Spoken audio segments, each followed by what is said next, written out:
Here's a guy that's arrived already. How good is McMahon? He's really good. I mean, the bat's good. He had a really rough 2016, bounced back last year, kind of showed the kind of hitter that he can be. He can hit for average, he can hit for power.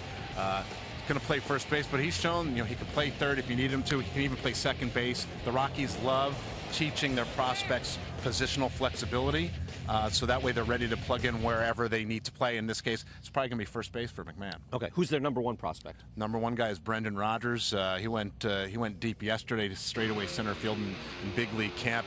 He has got a ton of power to spare, and he plays up the middle defensively. Ridiculous bat speed. The top draft pick from a couple of years ago. Was the youngest regular in the AA Eastern League last year, and he's just about ready. Again, positional flexibility. He's a shortstop. He can play short.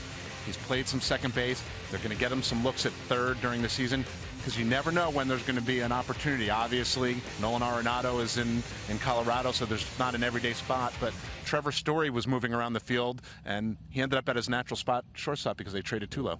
Okay. Yeah, no, things can change. What about the next wave? Give us a good idea of some of the names on the way up. Yeah, that's why this farm system is kind of intriguing. They've had some guys graduate, guys get up to the big leagues, and yet there's still a bunch of other guys coming. Colton Welker is a third baseman.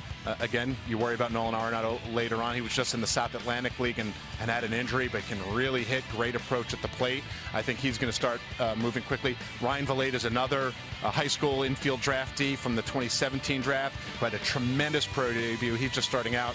And Peter Lambert is a really young arm, was in the California League last year. I think he and Ryan Castellani, who are both in big league camp, give them another wave of pitchers. Remember, Brian, they had so much trouble for the longest time producing homegrown pitchers. Well, they figured that out now. You look at their staff now, you look at who's on the way, they just keep finding guys who figure out a way to get outs in Coors Field. Now, are they applying something specific? We talked about their ground ball rate now. Is that something specific, or pitches that they actually throw that could be conducive to success? I think they're trying not to do that too much. Mark Wiley gets a lot of credit for working with them.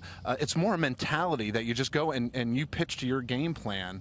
And it works. I mean, Tyler Anderson was not a guy that you would have thought, oh, he can pitch in Coors Field. But he does it because he knows how to pitch, and he doesn't worry about what the environment is, and he gets it done.